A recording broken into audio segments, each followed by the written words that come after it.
د لوی خدای په پاک او سپېڅلي نامه د بلخ ملي تلویزیون قدرمنو لیدونکو سلامونه ستړي مشئ. زه شمس الله هیلهمن مو د دې ساعت خبرونو ته هرکلی کوم. د پوهنې وزارت مسؤلینو بلخ ولایت ته د یوه سفر په ترڅ کې د هیواد په کچه د ظرفیت لوړولو په موخه د ځانګړو امریتونو د جوړښت او د ښوونکو د روزنې د مرکزونو د بیا پیل خبر ورکړ او ویې ویل چې په دغه برخه کې تر 4,000 ډیر کسان ګمارلي دي. بلخوا د بلخ ولایت د پوهنې ریاست د مسلکي پراختیا ریاست پخوانیو کارکوونکو په هیواد کې د ښوونکو د روزنې د مرکزونو بیا پیل یو مهم ګام یاد کړ.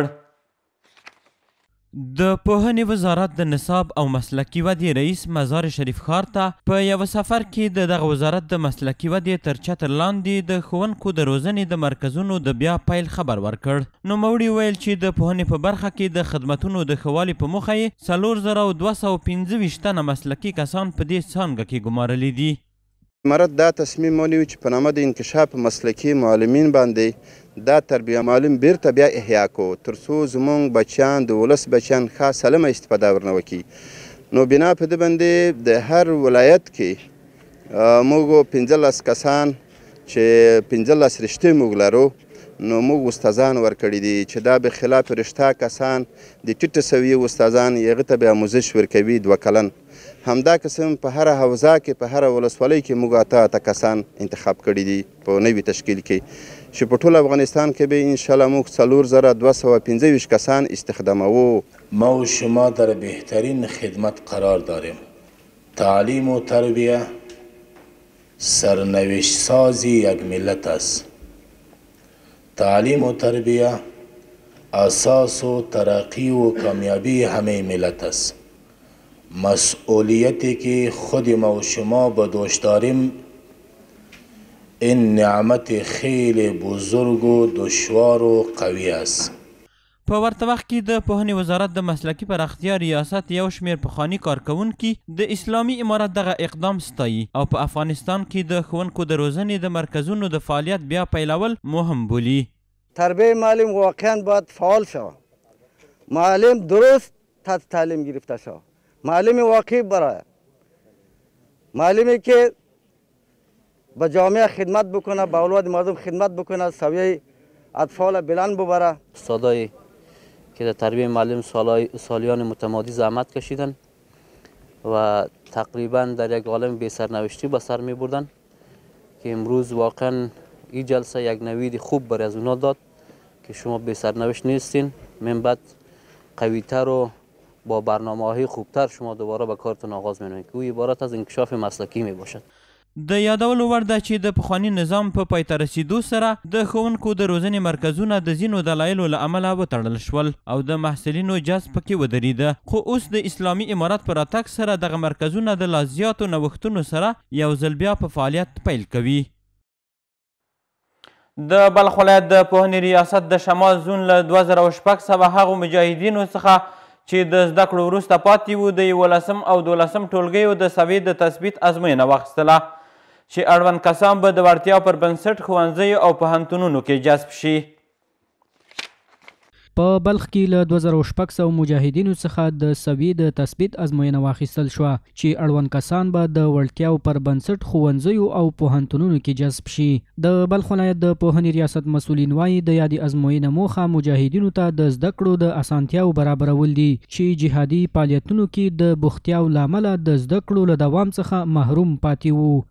امسال ما 2600 نفر از تمام مجاهدین ولایت بلخ در امتحان که فعلا دارم شامل امتحان هستند و البته امتحانش که گرفته میشه از صنف 11 و 12 هستند. سال گذشته که مجاهدین امتحان در صنف 10 داده امسال در صنف 11 میروه و کسی که در صنف 11 امتحان داده امسال در صنف 12 میروه. له بلې خوا د ازموینې ګډونوالو د زده کړو لپاره د رنګ لازمو اسانتیاو په برابرولو خوښي څرګنده کړه. وی ویل چې یادې پروسې څخه به اعظمي ګټه واخلي. سال قبلی هم در همین امتحان اشتراک کردم و امروز هم و امسال هم در این امتحان آمدیم تا اینکه امتحان بدیم. سندای ما امی قانونی ارزیابی شده از طرف سلسله امی ریاست محترم ولایت بلخ اخذ شود و قانونی شود. اوس موږ د دې کار ستاینه کوو، هم یو اسناد کیږي او هم د دوی د علمي سویه لوړېږي. نو دا په دې کار نه موږ ټول ډېر رضایت لرو.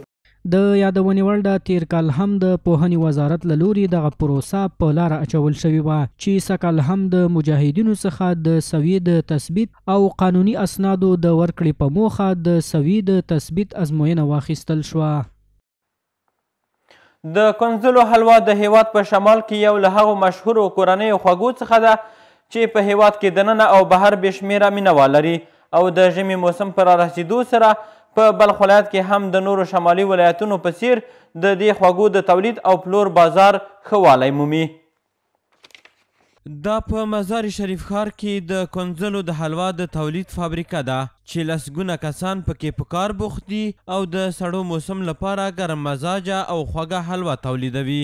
د دې تولیدي فابریکې مسئول د حلوا د تولید او د هغې د مینوالو په اړه داسې وایي. یا اول که حلوای کنجد از کنجد وطنی خود ما شماست. با دویمش شکر است. سومین بارش یک استخ است از چوب گیاهی است. ما چوب گیاهی را مثلا او را میگیریم از کوهستان ها میایم. از کوهستان ها که آمد ما ریشه از را میگیریم او را میجوشانیم. مثلا جوشاندیم باز شیره از را میگیریم شیرهش گرفتیم باز یک حلوای کنجد گت میشه باز شیره از هم گت میشه. 3 قلم مواد یک کار میشه. بعضی چیزای زیادتر هم کار میشه. 3 قلم زیاد یعنی 3 قلم مواد که نباشه حلوا نمیشه. نوموړی زیاتوي چې اوس په ټوله نړۍ کې د دې محلي خواږو تقاضا مخ په زیاتېدو ده او تر دې دمه یې څو زره کیلو د کنځلو حلوا بهر ته صادر کړې ده. مردمای کشورهای خارج هم کم کم نوآموخته شده رئیس. پارسال روان کردیم یک 500 کیلو روان کردیم. امسال باز گشته پیش ما دوره کردم اومد 2000 کیلو روان کردیم. در کشور لندن روان کردیم. له بلې خوا په مزار شریف ښار کې د ګڼو نورو فابریکو خاوندان او پلورونکي په سړو موسم کې د کنځلو د حلوا د بازار زیاتوالي لامل د دغې حلوا گرم خاصیت بولی. با آمدن فصل سرما مردم بیشتر از حلوای کنجدی استفاده میکنه چون کنجد خودش تبش گرم هستند به خاطر حلوای کنجد استفاده میکنن و در ضمنشان حلوای چهارمغزی هم هست از حلوای چهارمغزی هم استفاده میکنن. در فصل سرما از حلوای کنجدی بسیار مردم استفاده میکنن چون به خاطر گرمی خوب است.